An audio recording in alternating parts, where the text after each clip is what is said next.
जय श्री जगन्नाथ। अन्य को ठकिबाकू चेष्टा करिबा अर्थ निजकू निजे ही ठकिबा। नमस्कार बंधुगण। कथाटा हुए तो कष्ट लागिपारे किंतु निराट सत। जदि आमे केबे अन्य को ठकिबाकू चेष्टा करूछंती तेबे आमर ही बहुत बड़ भूल और क्षति होइथाए। सेही भली एक शिक्षणीय कहानीटे आपण मानकू सुणाइबाकू जाउछि। गोटिए ग्राम रे जणे व्यवसायी रहुथाए। ग्राम पाखरे थिबा हाटरू से लुण किणी आनी गाँ गाँ बुली व्यवसाय करे। हाटकू जिबा समय से तार गृहपालित गधकू साथिरे निए, कारण गध पिठिरे जिनिस लदी से नेबा आनिबा करुथाए। हाटकू जिबा रास्तारे एक छोट नदी पड़े।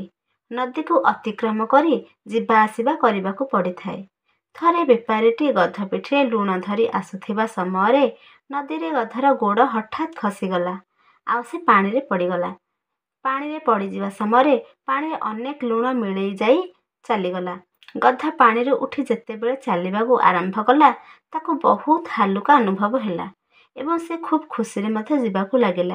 एहार परवर्ती दिन पुणी जेतेबेले सेही नदी रास्ता दे आसिबाकू पड़िला, गध जानी सुनी तार गोड़ खसई देला, जहा फल पानी रे लुण मिलई गला, ओजन हालुका होईगला और गधटी मन खुशी रे जिबाकू लागिला। एहीपरि गधटी क्रमागत भावे करिबाकू लागिला। सेपटे व्यवसायी ता व्यवसाय बहुत क्षति मध्य सहिला।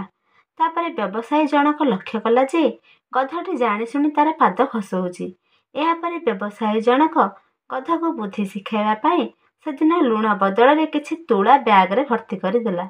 गधटी मन खुशी रे जेतेबेले नदी पानी रे गोड़ रखे और जानी सुनी पानी रे गोड़ खसई दिए, पानी उठिला बेलकू तुलार ओजन 2 गुण बढ़ी जाइथिला। एते ओजन गध पिठिरे बोहिबा संभव नथिला।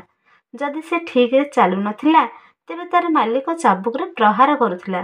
गध तार भूल काम पाई बहुत पश्चाताप कला एवं अन्य को केबे ठकिबनी बोली निष्पत्ति मध्य नेला। बंधुगण, कहानीटे बहुत छोट हेई पारे किंतु एई छोट कहानी हमको बहुत बड़ शिक्षा देई थाए। जय श्री जगन्नाथ।